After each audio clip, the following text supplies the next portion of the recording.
Dear student, आज के इस लेक्चर में हम पढ़ेंगे drawbacks of Bohr atomic model. ध्यान से देखिएगा, बोहर एटॉमिक मॉडल, इसकी खामियां, लिमिटेशन क्या है, ये फेलियर क्यों हुआ, ओके, मतलब फॉल क्यों हो गया। तो ध्यान से देखिएगा, बोहर एटॉमिक मॉडल जो है ये सिर्फ और सिर्फ वैलिड था हाइड्रोजन और hydrogen like Spacey.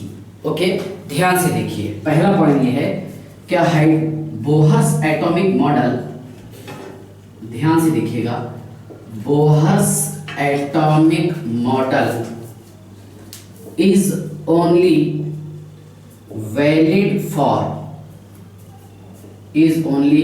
For hydrogen and hydrogen like Spacey.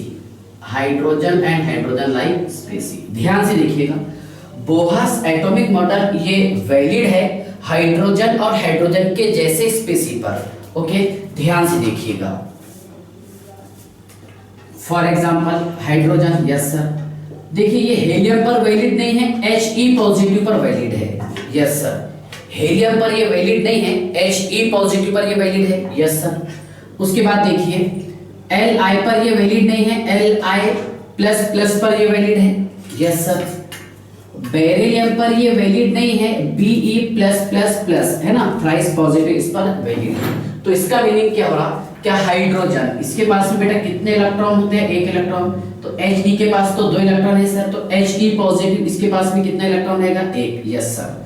Okay, Li के पास तो 3 इलेक्ट्रॉन होते हैं, लेकिन Li++ के पास कितने होंगे, एक इलेक्ट्रॉन होगा sir, yes. Be, okay, B के पास तो 4 इलेक्ट्रॉन होते हैं क्योंकि इसका एटॉमिक नंबर 4 है, लेकिन ये Be+++ इसके पास कितने इलेक्ट्रॉन है, 3 इलेक्ट्रॉन, सॉरी 3 इलेक्ट्रॉन ने लॉस कर दिए, कितने इलेक्ट्रॉन बचे हैं, 1 इलेक्ट्रॉन, यस सर। ये इसका मेन पॉइंट था। लेकिन खास बात यह है कि एक्सपेरिमेंटली ये देखा गया कि यहाँ पर भी देखिए बोहर एटॉमिक मॉडल ये 100% करेक्ट ओबे नहीं हो रहा था। ओके, ध्यान से देखिएगा, पहला पॉइंट समझ में आ गया कि क्यों फॉल हो गया, यस सर, क्योंकि ये सिर्फ और सिर्फ छोटे एटम तक के ही वैलिड था। ओके, पहला पॉइंट। दूसरा पॉइंट ये है कि बोहर ने इलेक्ट्रॉन को पार्टिकल कंसीडर किया। ओके, ध्यान से देखिए, Bohr consider the electron, Bohr considered the electron as a particle. Okay, Bohr ने इलेक्ट्रॉन को क्या कंसीडर किया, पार्टिकल। और ये किसने बताया था, डी ब्रोगली हाइपोथेसिस था sir, de Broglie hypothesis, yes sir. De Broglie hypothesis ने क्या बताया कि इलेक्ट्रॉन जो है ये पार्टिकल भी है और वेव भी है। ओके, इलेक्ट्रॉन जो है ये डुअल नेचर शो करता है, पार्टिकल नेचर भी शो करता है और वेव नेचर भी शो करता है, यस सर। ओके, ध्यान से देखिएगा, चलिए 2 पॉइंट हो गए। तीसरा पॉइंट ये है कि बोहर ने इलेक्ट्रॉन को पार्टिकल कंसीडर करके, बोहर ने इलेक्ट्रॉन को पार्टिकल कंसीडर करके वहां पर एटम का रेडियस भी बता दिया। ओके, इलेक्ट्रॉन की स्पीड भी बता दिया, वेलोसिटी, उसका फॉर्मूला बता दिया। ओके, उसके बाद में इलेक्ट्रॉन का मास बता दिया, velocity into mass that is momentum, yes sir, मतलब इसने इलेक्ट्रॉन का मोमेंटम भी बता दिया। ओके, और उसी के साथ साथ उसका पोजीशन भी बताया, जो हम रेडियस बताया आपको। ओके, तो ध्यान से देखिए, बोहर मेजर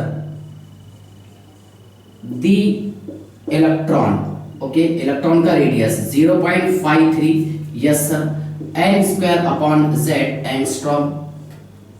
ओके, पहला तो ये बता दिया उसने। ओके, उसके बाद में इलेक्ट्रॉन का वेलोसिटी बता दिया 2.18 × 10⁶, okay, Z/n, yes sir, metre per second.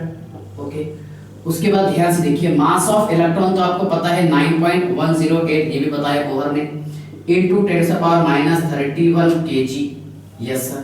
So momentum is equal to mass into velocity, yes sir. क्या बोलो, mass into velocity, yes sir. और उसके बाद में यहाँ पर उसका रेडियस बता दिया, यानी पोजीशन भी बता दिया कि इलेक्ट्रॉन एग्जैक्ट कहाँ पर रहेगा, which means, ध्यान से देखिए, which means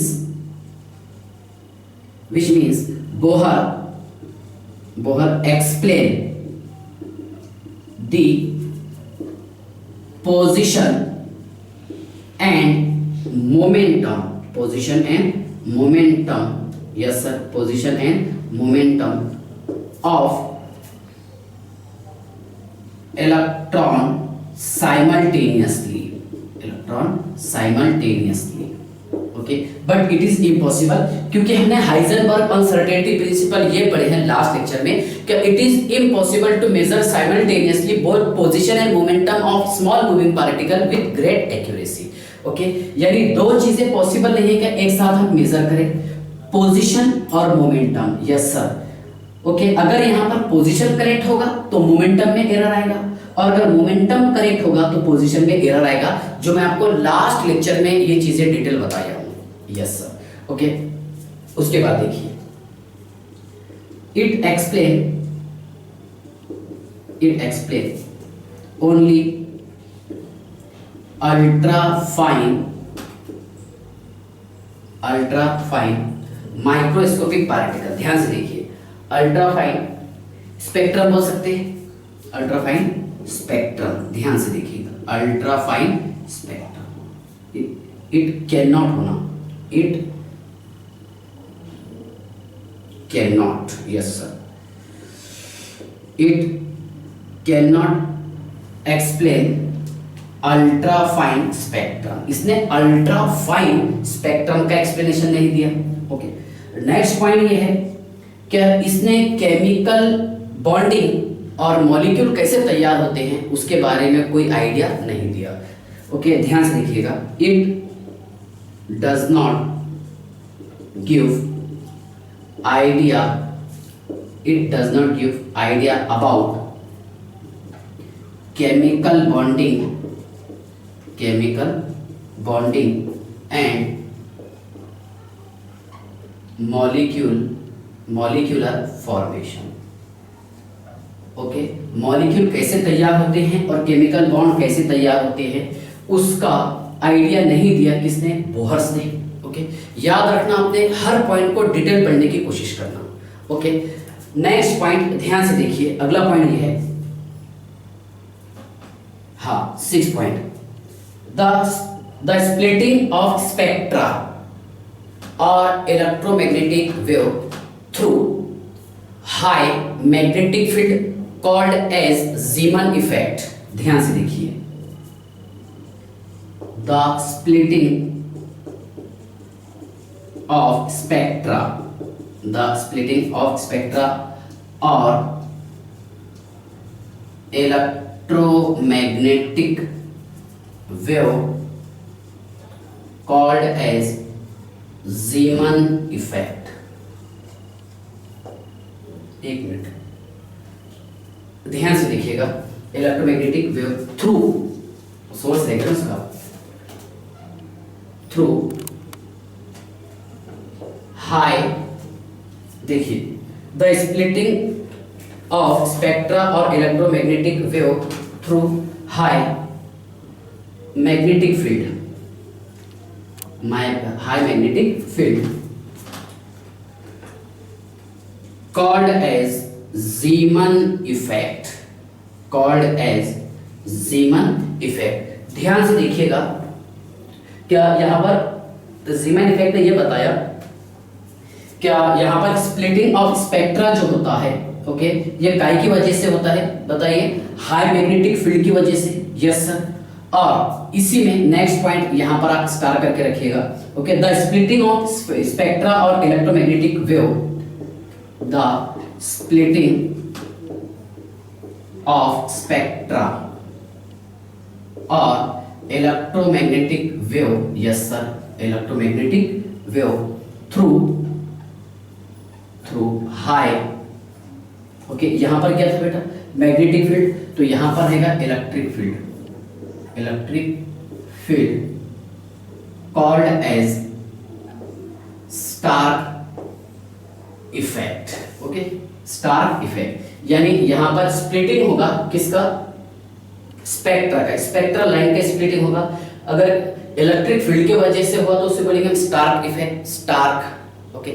और मैग्नेटिक फील्ड की वजह से अगर स्प्लिटिंग होता है स्पेक्ट्रा का तो उसे बोलेंगे हम जीमन इफेक्ट। क्या बोलेंगे इसे, जीमन इफेक्ट। चलिए यहां तक के समझ में आ गया। उसके बाद देखिए, समझ लीजिए आप, देखिए एक नेक्स्ट पॉइंट बता देता हूं।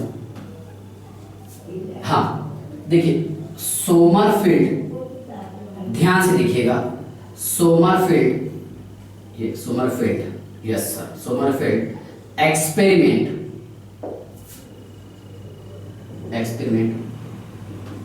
the presence of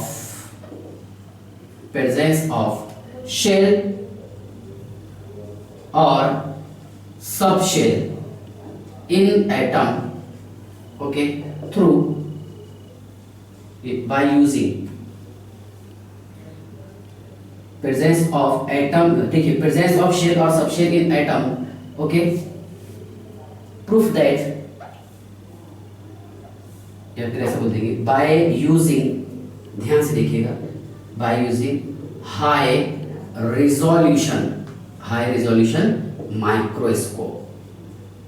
देखिए समझ लीजिए आप, सोमरफेल्ड का एक्सपेरिमेंट हमारे सिलेबस में तो नहीं है, अगर आपको चाहिए तो मैं स्पेशली छोटा सा वीडियो इस पर बना लूंगा। देखिए सोमरफेल्ड के एक्सपेरिमेंट ने ये प्रूफ किया था क्या एटम के अंदर शेल भी होता है, यस सर, वो तो बोहर ने बताया था, लेकिन उसने और एक बात ये बताया क्या एटम के अंदर शेल भी होता है और सब शेल भी होता है, यानी सब शेल का एक्सप्लेनेशन जो है बोहर्स नहीं दे पाया था, क्योंकि बोहर्स बहुत ज्यादा पैसे वाला नहीं था, सोमरफेल्ड ये बहुत ज्यादा पैसे वाला था, ओके, उसके पास हाई रिजोल्यूशन माइक्रोस्कोप था, उसके जरिए उसने एटम पर ऑब्जर्व किया, और एटम के अंदर शेल भी होते हैं और शेल के अंदर क्या होते हैं, सब शेल, यानी उसने बताया कि एटम के अंदर शेल और सब शेल होते हैं। ओके चलिए, तो ये था बेटा drawback of Bohr atomic model. क्या बोहर एटॉमिक मॉडल ये क्यों फॉर्म होगा, क्या इसके लिमिटेशन और ड्रॉबैक्स थे। ओके चलिए बाय।